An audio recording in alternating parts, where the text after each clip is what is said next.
Salam, selamat pagi kepada jemaat Tuhan. Kita bersyukur pada pagi hari ini kita dapat menikmati baik Tuhan dengan rasa syukur dan luar biasa. Amin. Oke, sekali lagi kita katakan haleluya. 1, 2, 3, haleluya. Haleluya. Oke, dipersilakan berdiri. Kita akan menikmati hadirat Tuhan. Kita akan menyembah Tuhan. Saya percaya kita semua bersemangat untuk memuji Tuhan pada pagi ini. Haleluya. Haleluya.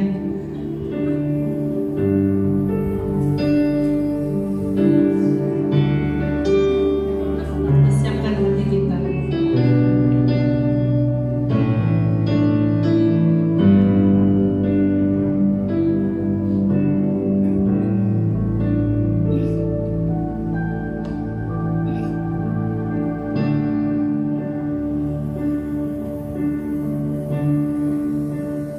Kami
besar Tuhan Allah Bapa di surga, Allah di dalam nama Tuhan kami Yesus Kristus, Allah yang memimpin, Allah yang memberkati. Kami bersyukur karena kami boleh ada di tempat ini untuk memuji, membesarkan, mengagungkan nama Yesus Kristus. Kami tahu Tuhan Engkau Allah yang berkuasa atas setiap ciptaan-Mu. Kami percaya Bapa di surga, meskipun dalam kondisi yang pada saat ini masih terus dijalankan suasana PKP seperti ini, membuat akan anak-anak kami tidak dapat datang beribadah di dalam Sunday School, membuat banyak perkara-perkara terjadi, terutamanya untuk orang-orang yang sudah yang sedang berada dalam keadaan sakit, tidak mampu datang ke tempat ibadah. Tuhan, semua itu oleh karena anugerah-Mu Tuhan. Kami tetap memuji Tuhan oleh karena segala sesuatu yang terjadi tidak terlepas daripada pengamatan Tuhan. Itu sebabnya ya Bapa, kami sebagai jemaat-Mu yang ada pada hari ini berada di tempat ini ingin mengangkatkan sidang jemaat kami dimanapun mereka berada. Kami berdoa supaya Tuhan, tangan Tuhan yang menyentuh bagian tubuh mereka yang dalam keadaan sakit, menghiburkan mereka, anak-anak kami yang tidak dapat beribadah. Tuhan, kami berdoa sebagai orang tua, kami rindu supaya anak-anak kami boleh datang bernyanyi bersama dengan di dalam pelayanan sekolah minggu. Tetapi itu semuanya tidak dapat kami lakukan oleh karena kondisi yang ada seperti ini. Tuhan, kami berdoa apapun yang terjadi bagi mereka yang dalam keadaan sakit, bagi mereka yang berada dalam keadaan kesulitan dalam berbagai-bagai kemelut yang dialami mereka, Tuhan, tangan Tuhan tidak kurang panjang untuk menyelamatkan. Telinga Tuhan tidak kurang tajam untuk mendengar setiap seruan yang kami naikkan kepadamu ya Bapa di surga. Engkau mendengar dari surga untuk segala keluhan-keluhan yang tak terucapkan, yang diucapkan oleh jemaat-Mu di hadirat-Mu. Bapa, kami datang mewakili mereka. Kami datang membawa perkara-perkara mereka ke dalam tangan Tuhan. Tuhan, Engkau Allah yang penuh kasih dan berbelas kasihan. Tuhan, Engkau berkata bahwa Allah senantiasa berada di pihak kami. Oleh karena itu ya Bapa di surga, kami semua yang sudah hadir di tempat ini, kami mewakili setiap anggota keluarga kami yang tidak bersama dengan kami. Kami berdoa supaya dimanapun mereka berada, Tuhan Yesus Kristus menjamah, menguatkan, menghibur, bahkan juga menyembuhkan mereka dimanapun mereka berada. Terima kasih Bapa di surga. Kami habiskan ibadah kami ini dari awal pertengahan hingga akhir hanya jadi di dalam nama Bapa di dalam nama Tuhan Yesus Kristus serta dalam persekutuan Roh Allah yang kudus. Mari sidang jemaat katakan amin. Haleluya. Walaupun dengan muka tertutup, mulut tertutup, hidung tertutup, kita tetap semangat memuji Tuhan. Amin. Mari kita lambaikan tangan kiri kanan kita belakang. Oke, haleluya. Haleluya. Dan kiranya Roh Kudus tercurah di tempat ini.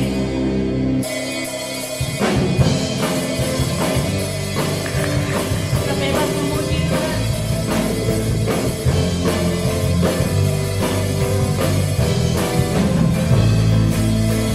Roh Kudus tercurah di tempat ini, urapannya yang ajaib memulihkan umatnya.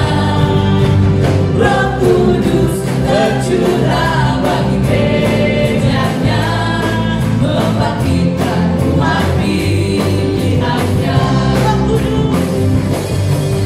Roh Kudus tercurah di tempat ini, urapannya yang ajaib memulihkan umatnya. Roh Kudus tercurah bagi gerejanya, membangkitkan umat pilihannya. Hari inilah harinya Tuhan, saat pembebasan tiba. Belenggu dosa telah dipatahkan, mari bersorak paginya. Hey, anggur baru tercurah, penuhi umatnya dengan sukacita. Oh, minyak baru tercurah, urapi umatnya yang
ini kita datang sekali lagi menyembah Tuhan.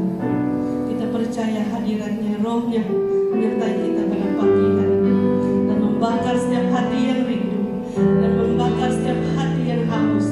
Haleluya.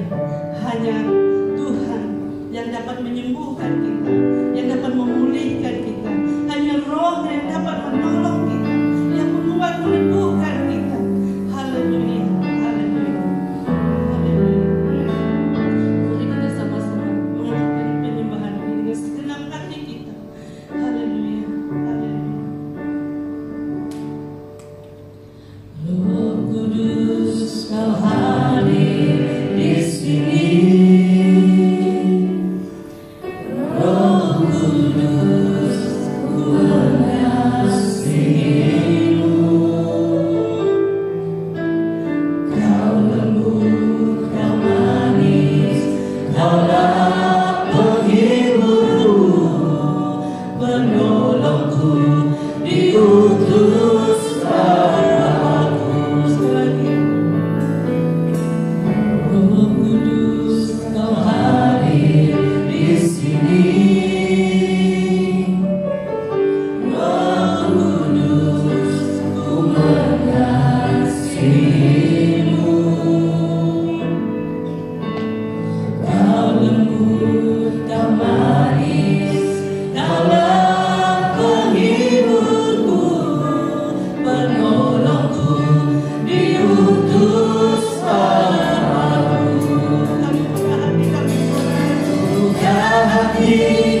isi hati Allah melalui pimpinan Roh Allah yang kudus.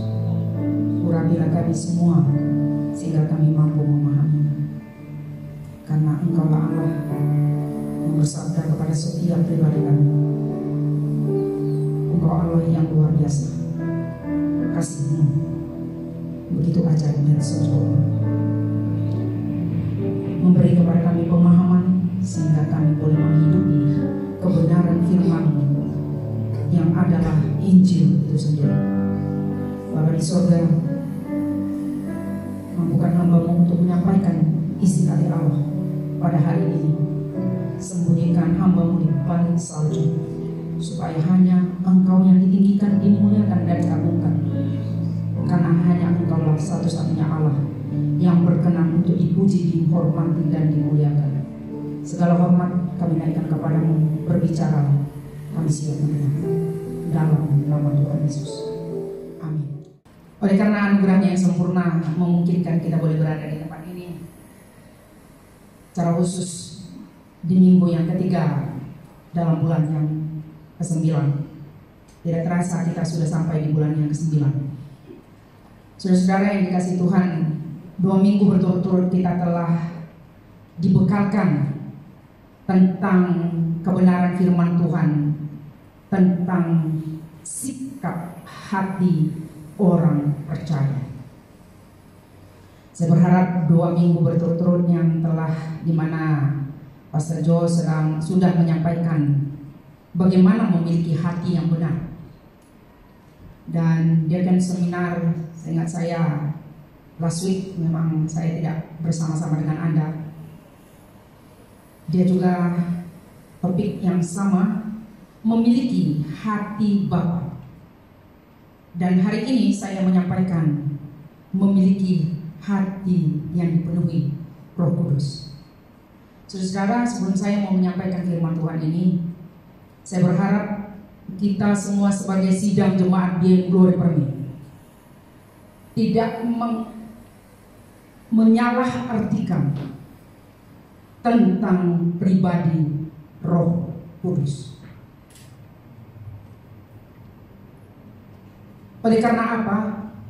Ada banyak orang yang salah mengerti tentang oknum pribadi Allah yang ketiga ini, oknum ketiga dari pribadi Allah ini, sehingga dengan pemahaman yang tak begitu jelas, sehingga mengimplementasikan dalam kehidupan yang juga berbeza. Sehingga saya berusaha untuk menegakkan doktrin yang benar di dalam pelayanan mimbar kita di Being Glory Permi, supaya tidak menyalahartikan tentang oknum yang ketiga pribadi Allah. Sehingga saya membawa kita sidang jemaat Tuhan untuk bagaimana memiliki hati yang dipenuhi Roh Kudus, harus mengerti dulu tentang pribadi itu. Ketidakpahaman kita tentang pribadi seseorang membuat kita salah mengerti tentang orang itu. Pendekatan yang sama saya ingin membawa kita untuk memahami pribadi oknum ketiga daripada pribadi Allah ini, sehingga mengimplementasikan kehadiran Roh Kudus di dalam diri kita orang percaya tetap dalam posisi yang benar. Oleh karena itu, saya mengajak kita,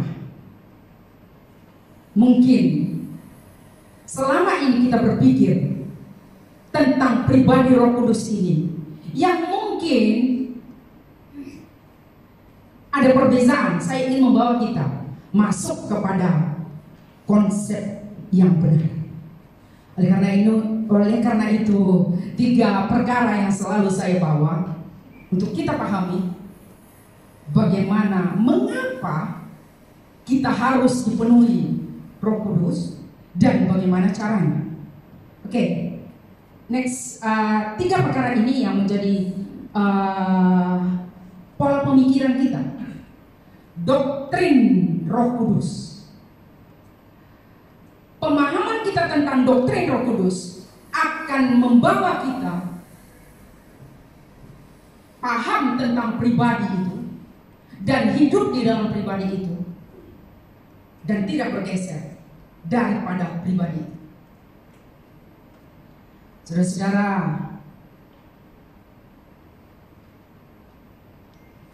pemahaman yang dangkal membawa kita tak mengerti. Apalagi kita tidak memiliki hubungan dengan Dia, maka tidak kita akan mengalaminya. Oleh karena itu, 3 perkara ini, doktrin Roh Kudus.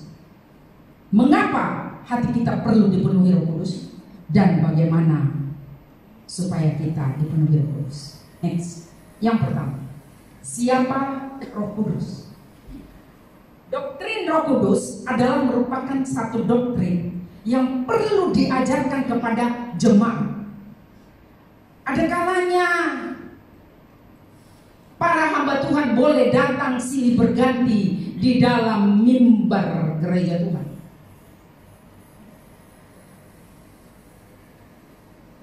James White dalam bukunya berkata begini, hati-hati, di abad ke-21 kita sedang berada di dalam abad itu.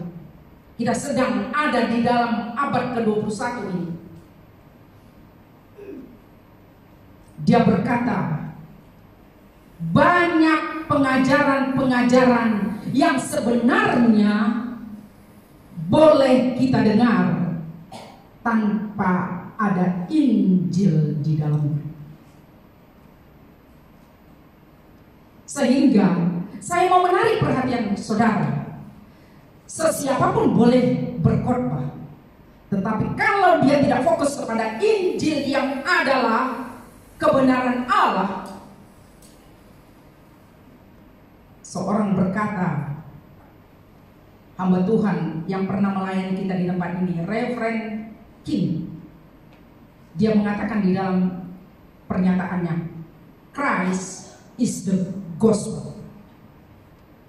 Kristus adalah Injil itu. Sehingga apapun yang kita ajarkan, apapun yang kita alami, haruslah berfokus hanya kepada kebenaran firman Allah. Di luar kebenaran itu tidak ada kebenaran yang lain. Hanya Yesus Kristus yang mampu berkata, akulah jalan dan kebenaran dan hidup. Jadi di luar Dia tak ada kebenaran. Sehingga kita perlu tahu apa yang dilakukan oleh pribadi Roh Kudus ini juga di dalam kehidupan orang percaya. Siapa Roh Kudus?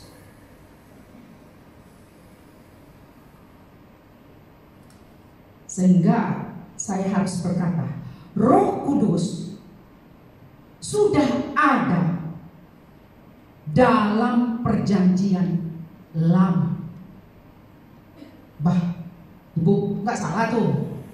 Mungkin Anda akan berkata, waktu itu Roh Kudus belum disebut Roh Kudus, tetapi Roh Allah yang melayang-layang. Ketika penciptaan, Allah berkata, marilah kita menciptakan. Kita artinya plural. Ada di situ Allah Bapa, ada di situ Allah Anak, ada di situ Allah Roh. Kita bukan singular, tetapi plural. Artinya Allah Roh Kudus juga ada dalam masa penciptaan. Ini kita harus mengerti. Sehingga roh yang sama, pribadi yang sama, itulah yang sedang saya beritakan. Dia sudah ada dari dulu, sekarang, dan selama-lamanya. Tetapi pribadi Allah yang ketiga ini, Allah Trinity ini, Allah Tritunggal ini, pribadi ini ada di dalam diri kita. Kenapa demikian, Ibu Pastor? Saudara, saya memberikan sedikit pemahaman kepada kita. Pribadi Roh Kudus ini diberikan oleh Allah di dalam kehidupan manusia, merupakan pemberian yang kedua selepas Yesus Kristus.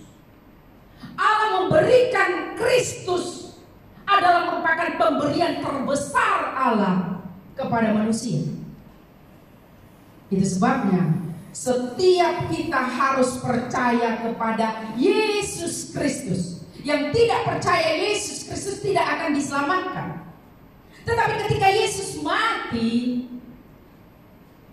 Yohanes pasal 14 berkata, aku akan mengirimkan satu penolong kepadamu yang akan tinggal di dalammu. Ya. Waktu Yesus naik ke surga, Yesus terangkat ke surga, tetapi Allah memberikan Roh Kudus-Nya tinggal di dalam diri orang percaya, sehingga kita tidak menjadi bersendirian. Tetapi pemberian Allah yang terbesar dalam diri kita manusia adalah Yesus Kristus. Dan selepas itu, karena Yesus naik ke atas, naik ke surga, maka Allah mencurahkan Roh Kudus-Nya di hari Pentakosta itu. Itulah merupakan pemberian terbesar Allah bagi gerejanya.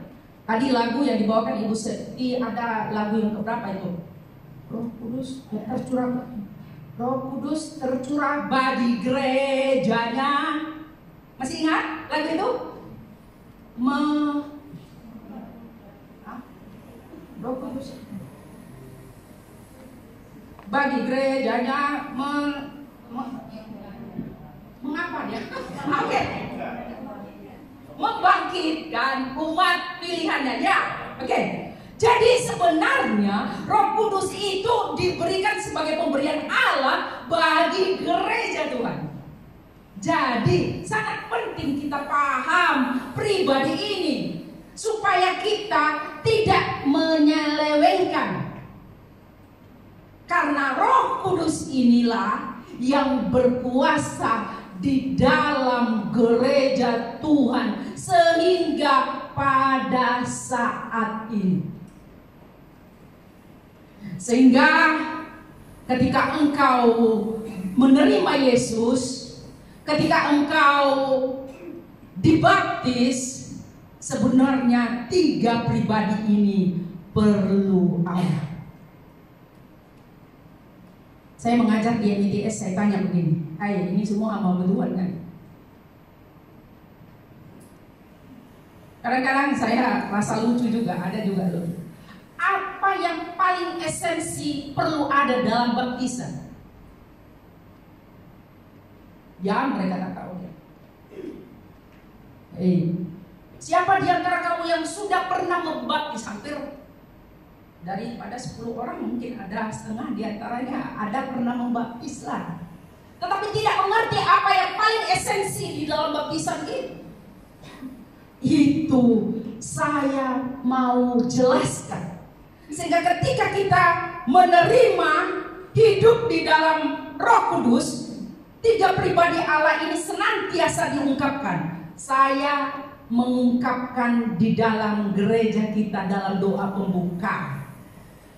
Pribadi, 3 pribadi itu senantiasa saya ungkapkan itu. Karena apa? Itu merupakan esensi sebuah gereja. Di dalam nama Bapa, di dalam nama Yesus, di dalam nama Roh Kudus. Itu meterai kita. Itu orang-orang yang percaya kepada Tritunggal Allah yang hidup. Saya tidak akan memisah-misahkan yang mana Allah Bapa, yang mana Allah Roh Kudus, mana Allah Yesus Kristus. Tetapi saudara, pemahaman ini perlu menjadi terimplementasi dalam diri kita. Ketika kita paham tentang siapa Roh Kudus, maka kita dapat mengimplementasikan dalam kehidupan kita dalam bentuk kerja nyata. Ketika kita tidak memahami kenapa Roh Kudus diberikan kepada kita, sebenarnya supaya kita dapat menyembah Allah. Kalau jangan salah, Roh Kudus tak perlu disembah, ya. Dia ada dalam diri kita untuk menyembah Allah dan menyembah Yesus Kristus. Saudara, mari kita memahami, Roh Kudus telah dicurahkan sejak hari Pentakosta supaya membuat gereja Tuhan menjadi gereja yang penuh hikmat sesuai dengan kebenaran Injilnya. Itu keistimewaan kita. Tetapi nanti saya akan jelaskan. Ada orang Kristen, saya harus perlahan berkata. Ada orang Kristen yang hidup, yang ada Roh Kudus di dalam dirinya. Tetapi ada juga orang Kristen yang tidak ada Roh Kudus dalam dirinya. Sehingga kalau Roh Kudus tidak ada dalam dirinya, maka kita dapat melihat bagaimana dia dalam keseharian. Roh Kudus itu berkarya di dalam diri orang-orang percaya. Bagaimana terlihatnya Roh Kudus itu dalam diri Anda, dalam diri saya, terlihat melalui sikap hidup kita. Jadi pentingnya Roh Kudus ada dalam diri setiap orang. Untuk menjelaskan doktrin Roh Kudus ini memang 1 semester, artinya panjang. Tetapi saya hanya memberikan dalam pola yang singkat saja. Saya berharap Anda mengerti siapa Roh Kudus. Dia adalah Allah yang tinggal di dalam diri manusia untuk menyembah Yesus Kristus dan berfungsi dalam diri manusia untuk melakukan karya Allah dalam hidup kita. Oke, saya berharap Anda mengerti siapa Roh Kudus. Saya tidak masukkan di sana, oleh karena semua ada di dalam saya punya ini. Hanya saya mau memberikan zoom kita. Mengapa hati kita perlu dipenuhi Roh Kudus? Itu menjadi soalannya. Karena ada banyak orang Kristen yang hidup tanpa pimpinan Roh Kudus. Yang pertama, hanya Roh Kuduslah yang mampu memberikan inspirasi kepada kita. Alkitab bukan diterjemahkan. Alkitab diilhamkan, kata diilhamkan dalam 2 Timotius 3 ayat 16 dipakai kata pneustos. Artinya Allah memberikan satu nafas hidup kepada para penulis-penulis Alkitab untuk menyuarakan hati Allah. Ya. Itu mengilhamkan itu, setiap kata-kata yang ada di dalam Alkitab saudara adalah firman Allah yang tanpa salah. Dalam bahasa teologianya disebut inerensi. Yang tanpa salah. Jadi tidak ada kesalahan di dalam Alkitab, saudara pegang itu. Jadi jangan berkata Roh Kudus salah menafsirkan. Ya, Roh Kudus itu berkuasa untuk memberikan inspirasi bagi penulis Alkitab untuk kita pahami Dikatakan 2 Timotius 3 ayat 16. Kalau Anda boleh tunjukkan dia di dalam apa namanya itu?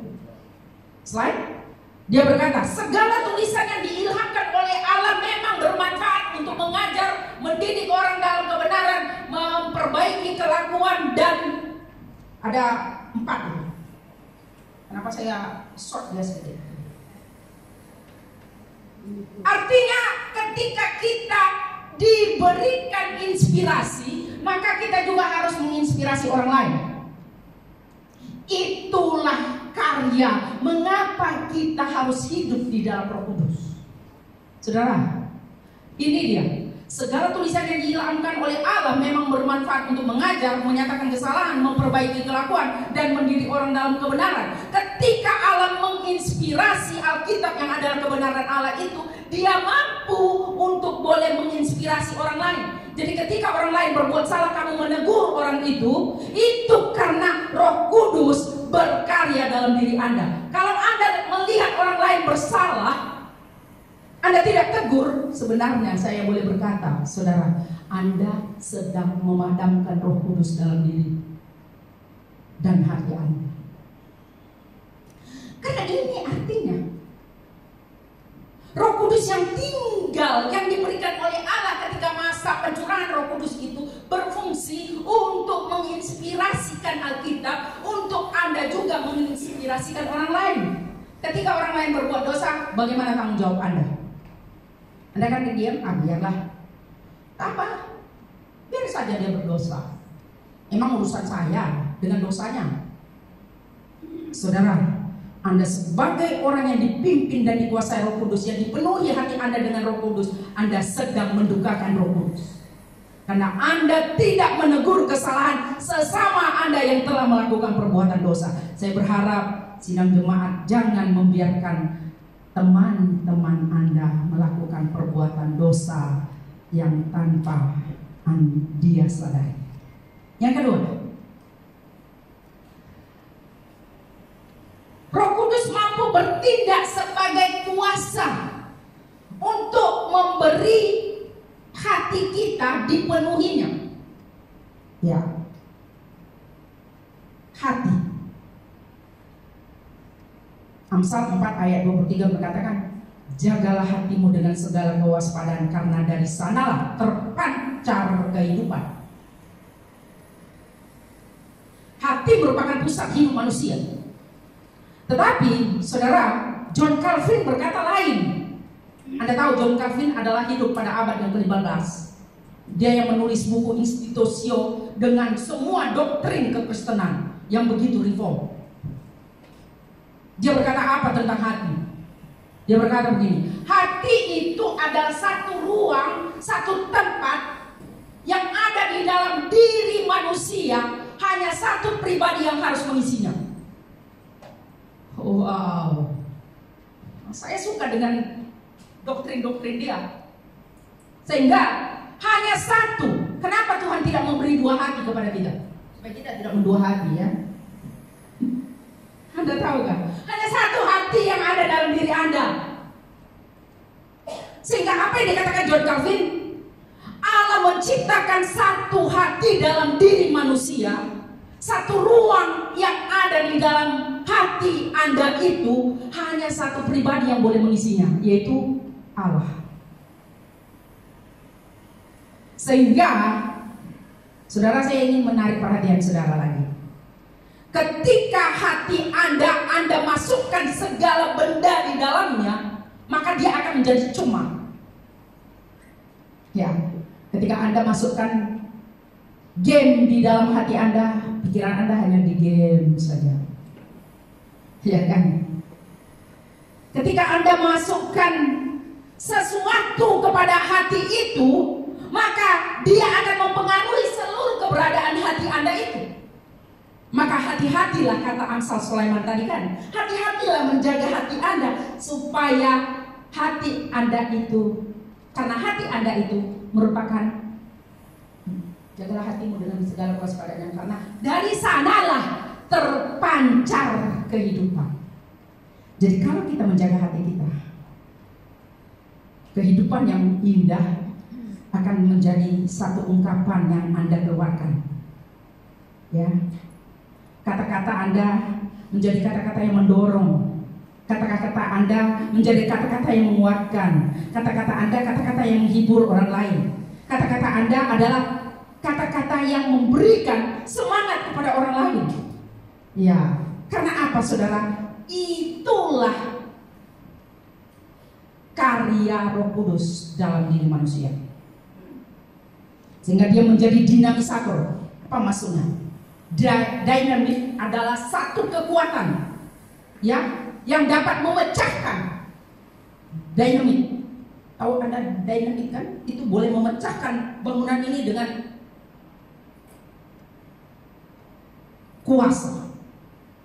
Ada satu kekuatan di dalamnya, sehingga pentingnya kita hidup dalam pimpinan Roh Kudus itu, karena dia tidak hanya menginspirasi, tetapi dia memberikan dorongan, dia akan memberikan kekuatan, dia akan memberikan kata-kata penghiburan kepada orang-orang lain. Itulah kekuatan dan karya Roh Allah yang kudus dalam hidup orang percaya, sehingga dia perlu ada di dalam hati Anda, sehingga dia perlu ada mengisi hati Anda. Kekosongan yang dikatakan oleh John Calvin itu hanya boleh diisi oleh Allah, sehingga Allah perlu ada di dalam hati manusia itu, sehingga dia boleh melakukan kehendak Allah. Saudara-saudaraku, saya berharap kita sebagai orang-orang Kristen boleh memahami betapa pentingnya Roh Kudus. Anda tidak mempunyai kekuatan untuk menghiburkan orang lain, sedangkan menghibur sendiri banyak permasalahan datang kepada Anda. Anda sendiri susah untuk boleh menghibur diri Anda sendiri, betul tidak? Tetapi Roh Kudus apabila tinggal di dalam ruang hati Anda itu, dia akan menolong Anda, dia akan menolong kita untuk terhibur, untuk terdorong, apalagi dapat memberikan dorongan kepada orang lain.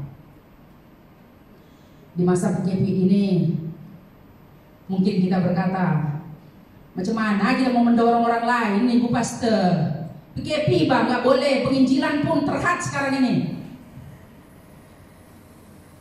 Ya, sehingga cikgu kita pun datang hari ini untuk boleh melawat kita. Ya cikgu, terima kasih untuk kehadiran kamu membawa anggota. Nah, tuai rumah, tepuk tangan dulu bagi mereka.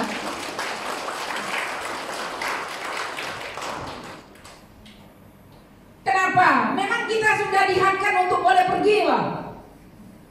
SOP banyak. Ini 1, 2, 3. Beginilah kita punya ibadah, ya kan? Tetapi saudara, Roh Kudus yang ada tinggal di dalam diri kita tidak menghadkan kita untuk memberitakan Injil. Jangan kita berpikir, wah sudah tak ada lagi pemberitaan ini, tidak ada lagi kita punya penginjilan, karena penginjilan sekarang sedang di stop. Halo, meskipun dihadkan sekarang untuk penginjilan, tetapi Anda dan saya masih tetap menjadi penginjil. Kenapa? Roh Kudus belum ditarik dari dalam diri Anda, sehingga Anda harus menjadi saksi. Mungkin sulit untuk bersaksi kemana? Ya, paling setidak-tidaknya orang yang di rumah Anda lah Anda bersaksi. Neighbor Anda, siapa di tempat pekerjaan Anda? Adakah orang yang pernah Anda layani waktu masa PKP ini? Itu bentuk penginjilan. Penginjilan yang sekarang ini melalui WhatsApp. Ya kan? Buat cara bagaimana yang sesuai dengan SOP. Yang penting Injil tetap diberitakan. Ada men? Jangan sampai oke, kita sudah berhenti penginjilan. Penginjilan kita ke apa nama tempat kami itu Cikgu Bahaya, Sungai Lutong. Sungai Lutong ada di sana ya, bukan di sini. Jadi meskipun dihadkan kita penginjilan, siapa yang kita injili? Ya, saya melalui penulisan buku saya sedang menginjili. menginjili melalui apa namanya ini? Live streaming. Saya tetap menginjil. Bagaimana dengan kita? Penginjilan harus kita lakukan. Jangan sampai kita karena SOP ini maka stoplah semua. Saya pikir Roh Kudus belum terangkat ke sorga untuk hadir. Masih ada di bumi, saudara. Masih ada tinggal di dalam diri kita. Itulah yang menjadi kekuatan dan dinamisator yang memberikan kita kekuatan untuk menginjil. Bagaimana caranya? Ya, saudara-saudaraku, mari kita pakai dengan SOP yang berlaku pada saat ini. Kekuatan penginjilan kita ada di sana. Amin. Yang ketiga, Roh Kudus yang dapat melengkapi diri kita. Dia berkata, dia adalah Parakletos. Anda tahu dalam bahasa Yunani dia berkata Parakletos adalah orang, pribadi, Roh Kudus yang tinggal di sisi kita untuk melengkapi kita, untuk menghibur kita, untuk menguatkan kita. Jadi kalau kamu diminta memimpin pujian penyembahan di tempat ini, jangan ragu karena Roh Kudus berdiri di sisi dan di samping kanan kiri Anda untuk menguatkan Anda. Ya. Itu akan melengkapi kita untuk melakukan sesuatu meskipun Anda sedang berduka. Makanya saya selalu berkhotbah di tengah-tengah ibadah kedukaan, berbicara bahwa Parakletos ini berdiri di samping kita untuk menghibur kita. Pastor tak mempunyai kesanggupan untuk tetap memberi penghiburan. Mungkin selama ibadah penghiburan hanya 3 kali dijalankan, selepas itu selesai. Pastor kami ini gak guna nih, gak datang kepada kami, menjenguk kami. Menyalahkan kita, pastor lagi ya kan? Tetapi ada Roh Kudus yang senantiasa berdiri di samping kita untuk menemani kita ketika kita mengalami berbagai-bagai kemelut. Saya mengharap Anda sebagai jemaat Tuhan memahami karya Roh Kudus. Itu sebabnya mengapa kita harus tinggal di dalam Roh Kudus. Mengapa hati kita perlu dipenuhi Roh Kudus itu. Jadi inilah fungsinya. Dia boleh melengkapi kita, dia boleh memberikan semangat kepada kita, dia boleh memberikan kita inspirasi untuk menginspirasi orang lain. Jemaat yang dikasihi Tuhan, fungsi dan karyanya dalam kehidupan kita memungkinkan kita tetap kuat semangat meskipun pandemi sampai dengan akhir tahun.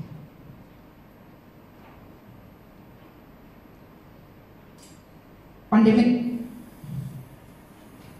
belum berakhir, tetapi saya menghimbau kita, meskipun dia belum berakhir, meskipun belum dia selesai, tetapi kita sebagai jemaat Tuhan, mari tetap penuh semangat. Ada amin? Karena dia Allah sebagai dinamisator, sebagai inspirator, sebagai equiper, melengkapi kita untuk tetap semangat di hadirat Allah. Pergumulan ini datang silih berganti, tetapi Roh Kudus belum terangkat dari kita. Itulah sebabnya mari kita hidup, hati kita dipenuhi Roh Kudus, supaya hati kita mengalami karya Roh Kudus dalam kehidupan kita. Lalu yang terakhir, bagaimana caranya? Bersihkan hati kita. Apa yang masuk ke dalam hati kita itu mempengaruhi kehidupan kita. Selalu saya berkata, Rick Warren dalam bukunya, apa yang masuk dalam pikiran Anda, ya, akan mempengaruhi perasaan Anda. Apa yang mempengaruhi perasaan Anda akan mempengaruhi tindakan Anda. Jadi pikiran, perasaan, dan kehendak Anda ditentukan oleh hati Anda. Sehingga Yesus berkata bahwa apa yang keluar dari mulutmu keluar dari hatimu. Hati yang baik akan mengeluarkan kata-kata yang baik, tetapi hati yang jahat akan mengeluarkan kata-kata yang jahat. Tidak mungkin hati yang baik mengeluarkan kata-kata yang jahat. Hati yang jahat mengeluarkan kata-kata yang baik. Injil Lukas. Sehingga hati kita ini penting diisi. Seperti yang dikatakan John Calvin itu tadi, hanya Allah yang mengisi kekosongan yang ada dalam hati setiap manusia. Maka hati manusia itu boleh melakukan kehendak Allah. Jika kita mengisi hati kita, membersihkan hati kita. Saya tidak melihat daripada segi kesehatannya, tetapi saya pernah mendoakan orang yang sakit hati. Sakit hati bukan sakit hati itu ya, liver. Bukan sakit organ tubuhnya maksud saya. Masuk di hospital, Pak. Kamu sakit apa? Saya kata, sakit hati. Oh. Sakit hati. Saya pikir sakit hati yang itu kan. Sakit hati ini ada pengertian yang khas juga kan. Sakit hati kepada siapa ini? Bukan, dia organ tubuhnya sakit, Pak. Hati dia, Pak. Jadi waktu saya doa, saya pikir dalam hati kan banyak pikiran saya. Itulah makanya kadang-kadang kalau pergi ke hospital itu ya, minta maaf, ada dilema saya dengan hospital itu. Itu sebabnya saya tak begitu suka saya pergi ke hospital itu. Tapi mau tak mau harus pergi juga gitu ya. Kalau sudah ada orang pergi ke sana, ada itu ibu pastor, bu, ada orang kejar-kejar saya kan, doakan ya. Ini hamba Tuhan nggak dapat nolak, Bang. Tapi hati saya sebenarnya, duh Tuhan, nanti kalau udah masuk sana ada lagi orang lain yang bisa, bukan 1 lagi 2, 3, 4, ada tak selesai saya nyakar. Minta maaf lah, kadang-kadang itulah sebabnya saya harus jujur. Saya jujur dengan hati saya juga. Kadang-kadang pergi ke hospital itu dilema betul dalam hati saya. Pergi gak habis-habis dia, Bang. Ya, tapi saya berharap kalau kita pergilah. Ada time dia kan, time dia itu yang saya suka juga, supaya berhenti pada waktunya. Oke. Sakit hati dari segi kesehatan, kalau hati kamu rusak semuanya. Saya lihat bapak tua, hatinya yang sakit, Pak. Maksudnya organ tubuh hatinya itu sakit. Banyak benda hitam di wajah dia. Ya, mungkin dia hitam lah ya kan. Tetapi semua itu mempengaruhi keseluruhan badan dia. Baru terinspirasi saya dengan apa kata Amsal itu. Jagalah hatimu daripada segala kewaspadaan, karena dari sanalah terpancar kehidupan. Jadi hati yang rusak boleh rusaklah hidup kita. Makanya kita hati-hati dengan hati kita. Coba apa yang kamu pikirkan? Kalau hati kamu baik, bagus lagi. Ya. Jadi mari kita apa yang dikatakan dalam bagaimana supaya hati kita dipenuhi Roh Kudus. Bersihkan hati kita. Saya ingin membaca Yehezkiel. Yehezkiel pasal 36, dia berkata begini ya, ayat 26. Kamu akan kuberikan hati yang baru dan roh yang baru di dalam batinmu, dan aku akan menjauhkan dirimu, menjauhkan dari tubuhmu hati yang keras, dan kuberikan kepadamu hati yang taat. Artinya saudara, ketika kita menjaga hati kita supaya hati kita dipenuhi Roh Kudus, maka perlu kita taat. Taat kepada siapa? Next. Taat kepada Kristus. Yang kedua tadi, ini pertama,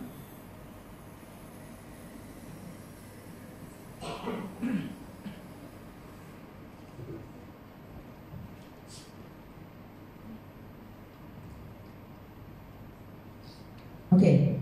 Yang kedua adalah hati yang taat. Jadi kita perlu taat kepada Roh Kudus.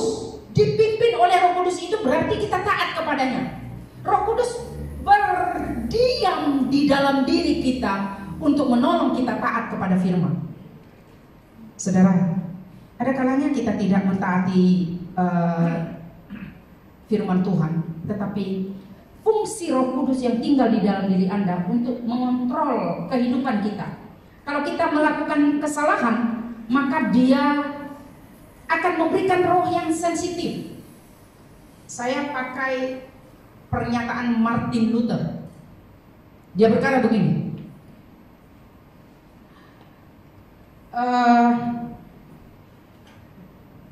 orang yang dipimpin Roh Kudus itu dia pasti sensitif dengan dosa. Orang yang dipimpin oleh Roh Kudus sensitif dengan perbuatan dosa. Jadi segala sesuatu yang dia dosa sedang mempengaruhi hidupnya, maka dia akan Roh Kudus itu berfungsi dalam dirinya untuk baca firman dan dia akan memperingatkan Anda. Tetapi dalam kata Martin Luther, dia berkata begini juga. Manusia yang dipenuhi Roh Kudus itu tidak berarti hidup tanpa dosa. Dia tak dapat hidup tanpa dosa karena hakiki kita adalah manusia yang berdosa. Tetapi dia akan diberikan Roh Kudus yang ada tinggal di dalam dirinya, membuat dia, menegur dia untuk sensitif. Hati-hati, itu dosa. Sehingga saya terkesan, apa yang dikatakan dia, orang yang dipimpin oleh Roh Kudus itu sensitif terhadap dosa. Maka kita akan bertanya, apakah yang saya lakukan ini benar ya Tuhan atau tidak? Jadi hanya Roh Kudus yang menjadi filter, menyaring bahwa kamu sedang melakukan perbuatan dosa. Saudara-saudara, saya berharap semua kita boleh hidup dipimpin Roh Kudus. Tidak berarti seperti yang dikatakan Martin Luther, saya juga harus berkata demikian. Tidak berarti setiap orang yang dipimpin oleh Roh Kudus tidak pernah berbuat dosa, itu salah. Karena hakikat kita masih manusia berdosa. Tetapi kita harus sensitif dan mengakui segala perbuatan dosa di hadapan Tuhan. Karena apa? 1 Yohanes 1 ayat 9 berkata, jika kita mengaku dosa kita, Ia adalah Allah yang setia dan adil. Ia akan mengampuni kita dari segala kejahatan dan menyucikan kita dari segala dosa. Artinya, kita perlu bertobat. Jangan menjadi orang yang tidak taat, supaya kita senantiasa berjalan dalam pimpinan Roh Kudus. Yang terakhir,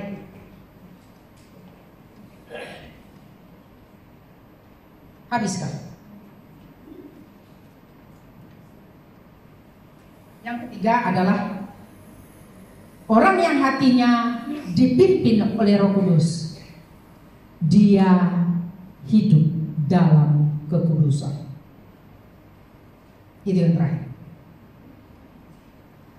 Roh Kudus memungkinkan kita untuk kita dapat hidup kudus. Segala apa yang di luar daripada kekudusan, Ibrani pasal 4 ayat 12 saya rasalah, kalau nggak salah. Dia berkata, tanpa kekudusan tidak ada seorang pun yang dapat melihat Tuhan. Tanpa kekudusan, artinya ketika kita hidup di dalam pimpinan Roh Kudus, membimbing kita untuk tetap hidup kudus.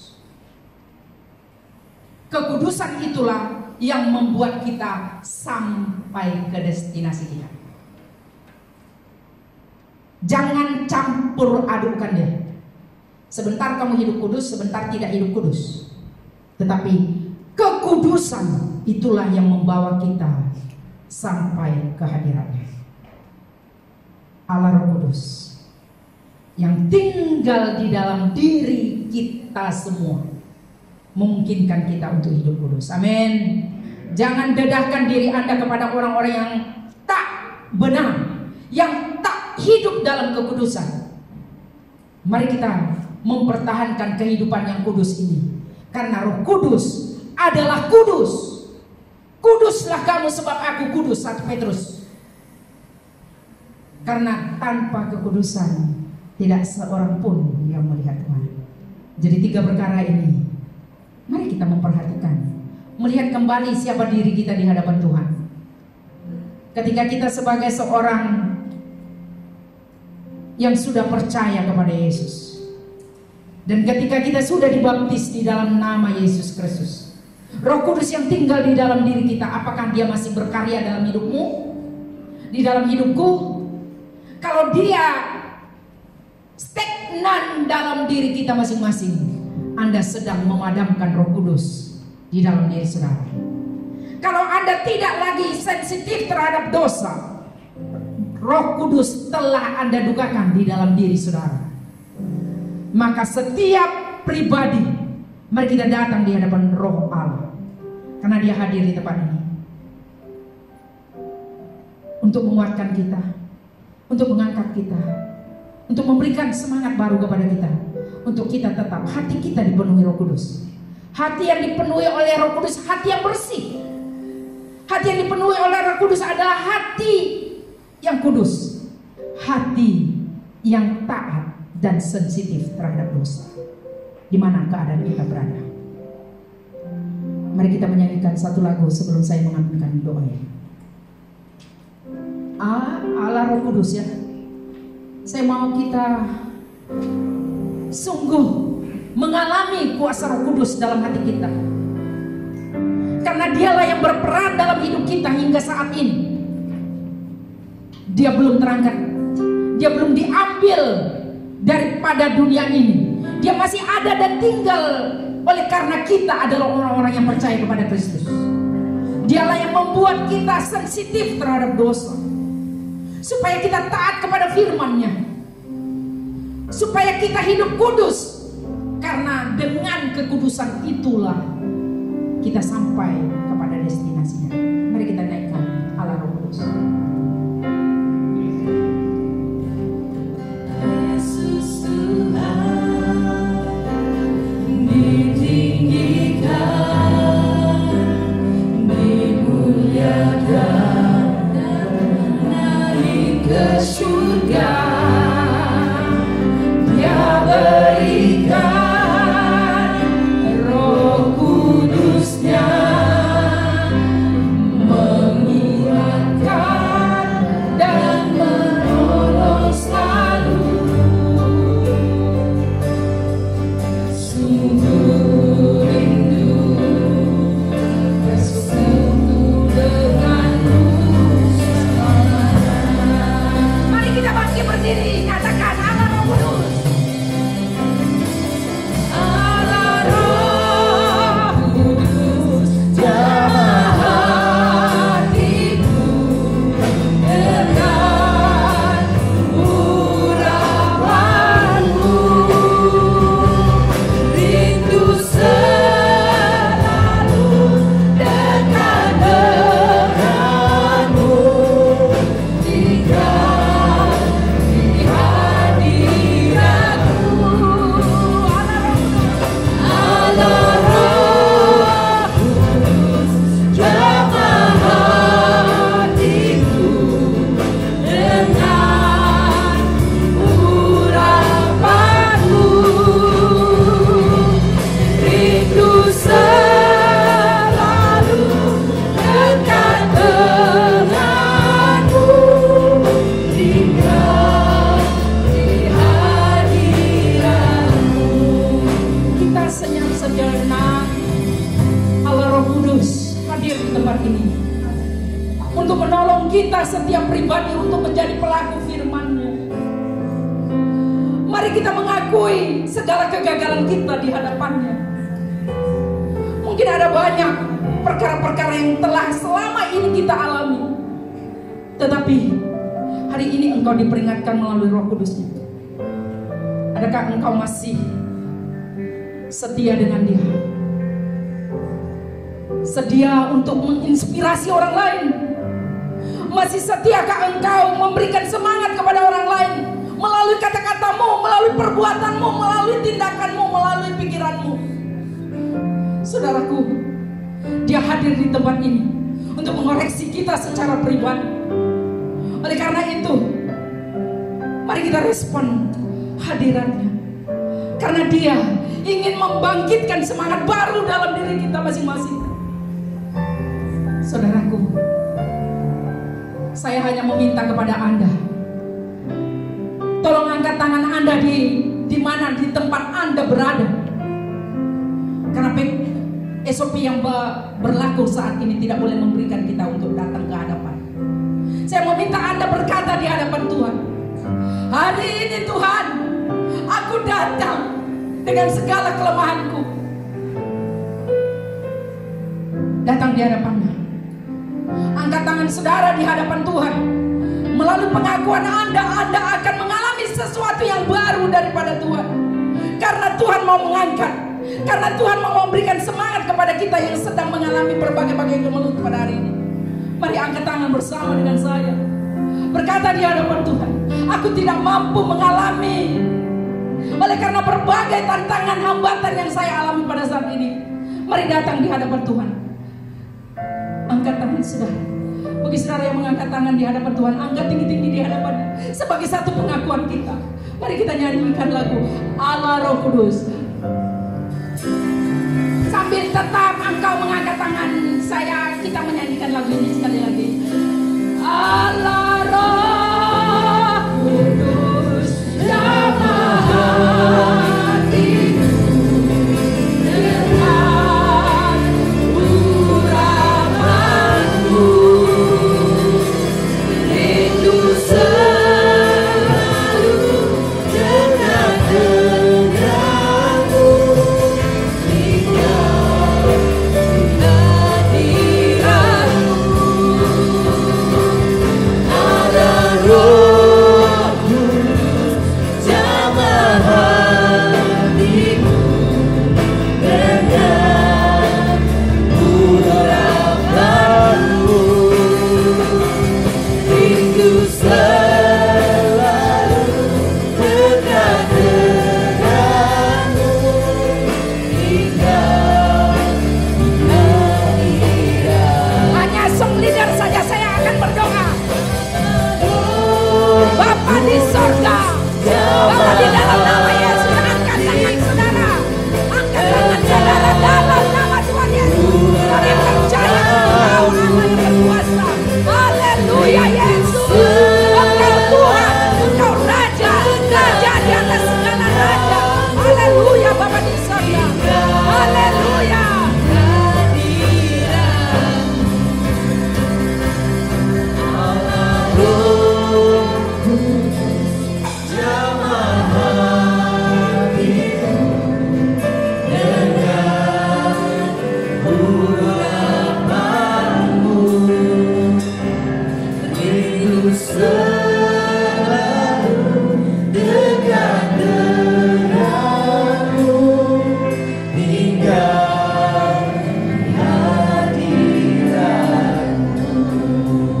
Bapa di surga, kami telah meresponi hadirat-Mu Tuhan ada di tempat ini. Dan kami bersyukur kepadamu Tuhan, karena Engkau Allah yang berkuasa di dalam hadirat-Mu Tuhan. Engkau telah mencurahkan Roh Kudus hadir di tengah-tengah kami, dan kami percaya itu Engkau Allah yang berkuasa. Engkau Tuhan Raja di atas segala raja, yang tidak pernah berubah dari dulu sekarang sampai selama-lamanya.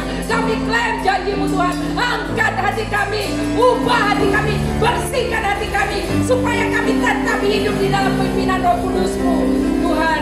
Meskipun ada banyak tantangan, meskipun banyak hambatan, bahkan juga pergumulan di dalam kehidupan anak-anak-Mu Tuhan, tetapi Roh Kudus-Mu masih Engkau berikan di dalam dunia ini untuk membuat kami bertahan oleh karena kami adalah anak meteraikan firman-Mu di dalam dan melalui Yesus Kristus. Kami sudah berdoa kepada Bapa di surga.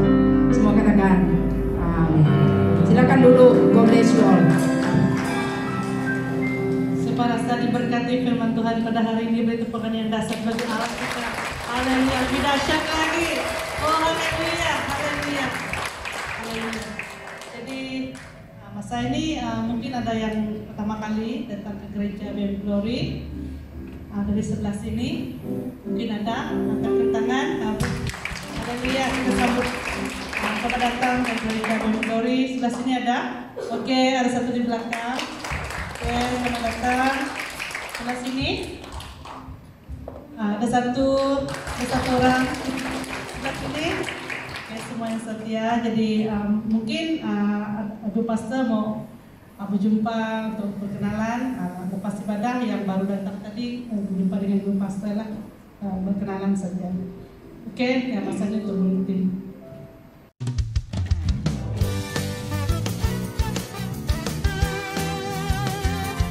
Hai, Shalom dan selamat pagi jemaat BM Glory Permi. Selamat datang ke Ibadah Raya 20 September 2020. Selamat datang bagi anda yang baru pertama kali hadir bersama dengan kami, dan kami mengalu-alukan anda untuk beribadah bersama kami ataupun mendaftar bersama kami sekiranya anda belum mempunyai satu gereja yang tetap. Mari kita lihat pelayanan untuk minggu hadapan 27 September 2020. Pemimpin pujian pelayanan pemuda-pemudi, pengkhotbah Dekan Imang Anyik, penyanyi latar kumpulan 4, petugas Dekan Robin Anyik, Dekan Ping Wan, Dekan Kang Asyong. Tangguh untuk minggu hadapan adalah tangguh umum dan tangguh khas sempena hari penghargaan pastor. Pemain muzik kumpulan B, membersih gereja Komsel Omega. Persembahan ataupun sumbangan bolehlah diberi di dalam kotak persembahan yang telah disediakan di pintu masuk gereja. Jemaat juga boleh memberi persembahan ataupun sumbangan secara online. 27 September Ahad depan kita akan mengadakan hari penghargaan pastor peringkat gereja pada jam 9 pagi. Mohon kerjasama dan persiapan jemaat bagi acara ini kerana kita akan menjalankan tangguh khas sebagai tanda penghargaan dan terima kasih kita kepada pastor yang melayani kita selama ini. Persekutuan doa syafaat Rabu depan 23 September yang akan dipimpin oleh Sis Ayang Tajuk daripada pelayanan wanita. Pada jam 8 malam bertempat di gereja. Untuk pengetahuan jemaat sekalian, Persekutuan Komsel, pelayanan pemuda-pemudi, pelayanan wanita, pelayanan bapa sudah boleh dijalankan bermula pada bulan September ini dan sila rujuk kepada pengurusi pelayanan masing-masing bagi jadual persekutuan. Sekiranya ada jemaat yang ingin dibaptiskan, sila beri nama anda kepada admin gereja untuk mengatur masa bagi kelas baptisan. Untuk mematuhi kepada SOP yang telah ditetapkan, jemaat hendaklah sentiasa memakai face mask sepanjang sesi ibadah berlangsung atau setiap kali masuk ke dalam bangunan gereja, menjaga jarak fizikal, menggunakan hand sanitizer yang telah disediakan, merekod maklumat diri di kaunter saringan setiap kali masuk ke dalam bangunan gereja. Dan bagi jemaat yang bergejala batuk, sesak nafas atau demam dan kanak-kanak yang berusia 12 tahun ke bawah adalah tidak dibenarkan untuk mengikuti upacara ibadah. Patuhi SOP yang ada untuk kebaikan kita bersama. Yang pertama, kita berdoa untuk ruangan ibadah supaya sentiasa selamat untuk digunakan sepanjang acara ibadah dijalankan. Yang kedua, kita berdoa bagi jemaat supaya mempunyai kerinduan untuk beribadah di gereja dan berdoa juga bagi jemaat yang tidak dapat menghadiri ibadah di gereja agar mereka juga mengalami lawatan Tuhan melalui ibadah secara online ataupun persekutuan dengan keluarga. Yang ketiga, kita berdoa untuk jemaat yang sakit yang berada di rumah ataupun di hospital. Yang keempat, kita berdoa bagi setiap ahli keluarga kita yang berjauhan dari kita agar tetap berada di dalam perlindungan Tuhan. Yang kelima, kita berdoa bagi negeri Sarawak agar Tuhan menyertai di dalam kepimpinan kerajaan negeri dan juga mempunyai kesatuan di antara semua suku kaum yang ada. Yang keenam, kita berdoa bagi negeri Sabah, mohon campur tangan Tuhan di dalam pilihan raya yang akan diadakan dan kiranya Tuhan mengangkatkan orang yang tepat untuk menjadi pemimpin dan rakyat bijak untuk memilih. Yang ketujuh, kita berdoa bagi negara Malaysia agar tetap berada di dalam perlindungan Tuhan serta bebas dan pulih dari penularan COVID-19. Sekian saja buletin kita untuk minggu ini dan selamat berhujung minggu bersama dengan keluarga yang tersayang. Tuhan memberkati. Wanita Yesus.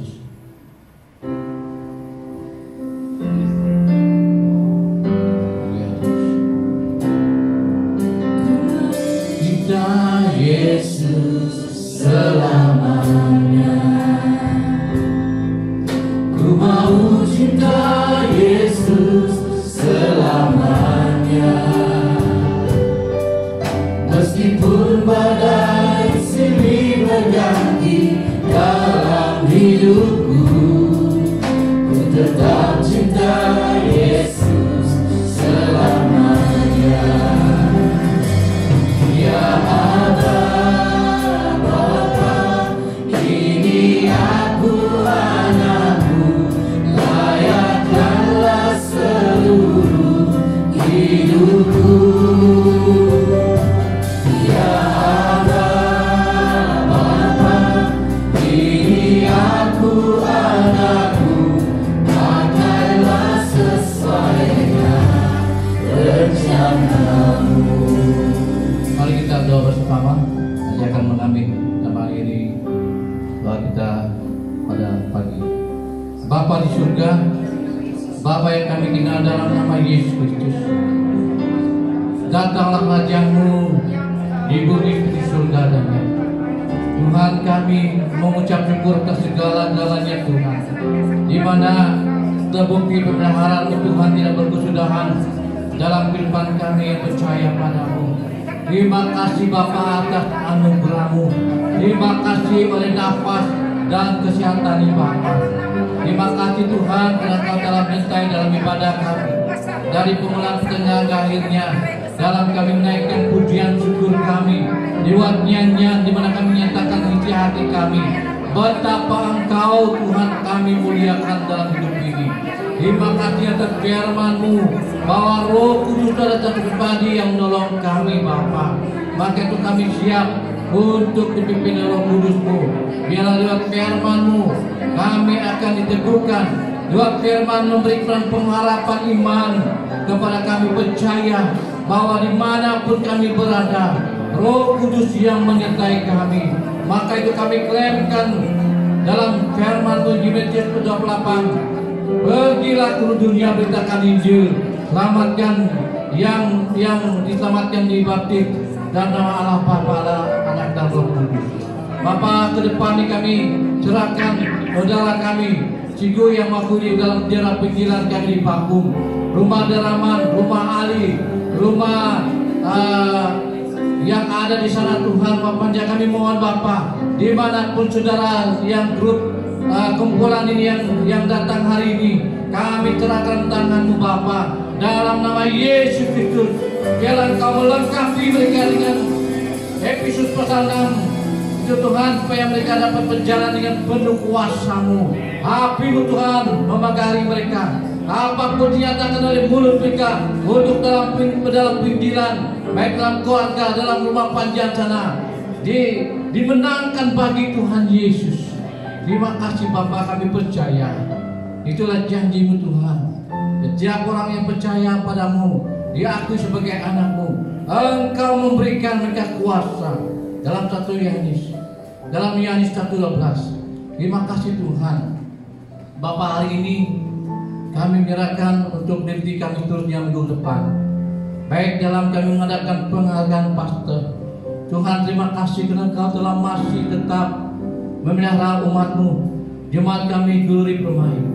Walaupun dalam suasana mengadakan hari penghargaan pastor, itu menyatakan bahwa kasih mereka pada Engkau Tuhan. Bahkan kami sebagai orang terpanggil sebagai hamba-Mu, berikan kami benar-benar untuk melayani Engkau Tuhan dengan panggilan khusus daripada Bapa. Kami mau supaya apa yang mereka hargai dan dihadapkan sebagai hamba-Mu, karena Engkau yang terlebih dahulu yang mengasihi mereka, yang telah memenangkan mereka Tuhan. Kami sebagai alat-Mu, kami sebagai hamba-Mu Tuhan. Kami tidak ada apa-apa ya Bapa. Hanya bersandar dalam nama Yesus kami dapat melangkah, kami dapat hidup hari ini, dapat nyanyi oleh karena pekerjaan Roh Kudus-Mu dalam kami Bapa. Terima kasih Tuhan untuk segalanya. Kami mengingatkan bagi negeri Sabah Tuhan, minggu depan tanggal 26 kita akan undi siapa kerajaan yang akan memegang kerajaan negeri Sabah. Tuhan Yesus, kiranya Engkau melawati negeri Sabah Tuhan. Umat-Mu ini tanah sebagai orang yang percaya padamu. Engkau bangkitkan roh yang berdoa, karena doa itu akan memimpin, akan mengubah kehidupan manusia.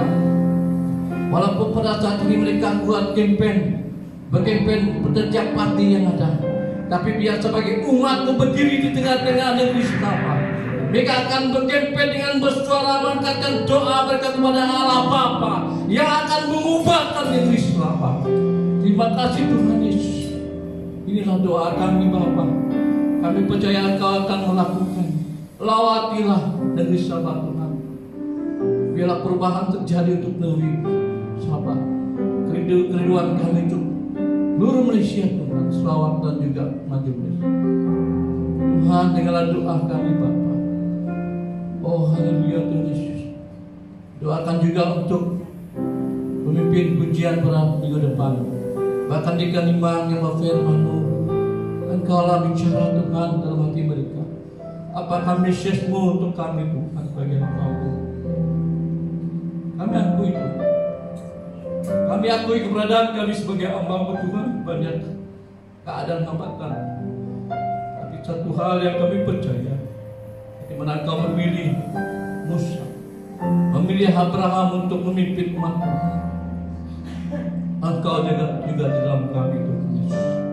Berkatilah jemaat kami Glory Permai untuk mereka bertugas, untuk bekerja mulai besok lagi Tuhan. Hari ini mereka ada di Tuhan karena keselamatan Engkau telah memimpin mereka. Baik dalam kesakitan Tuhan sembuhkan dalam nama Tuhan Yesus.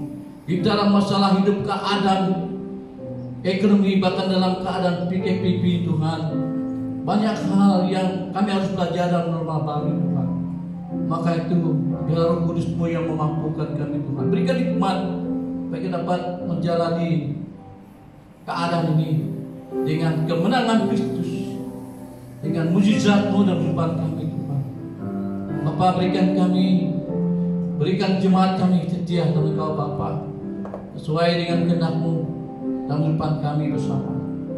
Berkati anak-anak kami yang sekolah, dan berkati juga anak-anak sekolah minggu, anak-anak kecil Tuhan, bahkan ibu bapa, baik yang sebagai ibu yang bertangga, bahkan bapak yang kerja, apapun yang mereka kerjakan, yang mereka kerjakan untuk Tuhan. Terima kasih Bapa, kami mengucap syukur karena Pak Agus sudah ada di Biri sekarang. Dan bersama Ibu Do, karena kami dalam doa akan selama ini mereka diuji. Tuhan, biarlah kehendak-Mu, dan Engkau juga akan menguatkan Agus dalam keadaan yang lemah tubuh. Kekuatan-Mu yang mampu, Roh-Mu Tuhan yang ada pada dia, dalam hatinya Tuhan. Dalam kelemahan dia akan bangkit dalam hati dia, percaya Tuhan tidak pernah meninggalkan bagi kami yang percaya padamu. Terima kasih untuk segala-galanya Tuhan. Tidak dapat kami ungkapkan kebaikan-Mu Tuhan Yesus. Ya, kami bersyukuri atas semua yang Tuhan. Hidup kami adalah di tangan-Mu Bapa. Kesempatan hidup ini kami mau menjadi berkat Tuhan Yesus. Biar hidup kami untuk mau melayani merindu Kau Tuhan. Dengan cara berdoa, dengan cara mengizinkan, dengan cara menyumbang untuk kerajaan Tuhan. Apa yang kami beri hari ini Tuhan dalam kami, walaupun jumlah tidak berapa, tapi kami percaya sesuai dengan firman-Mu Tuhan Yesus, apabila kami memberi dengan perpuluhan persembahan apapun, Engkau akan bukakan tingkap langit untuk mencurahkan berkat bagi kami Tuhan. Terima kasih untuk segala jalannya Tuhan Yesus. Terima kasih Yesus untuk semuanya. Mari jemaat, kita angkatkan hati kita, di mana berkat dari Tuhan.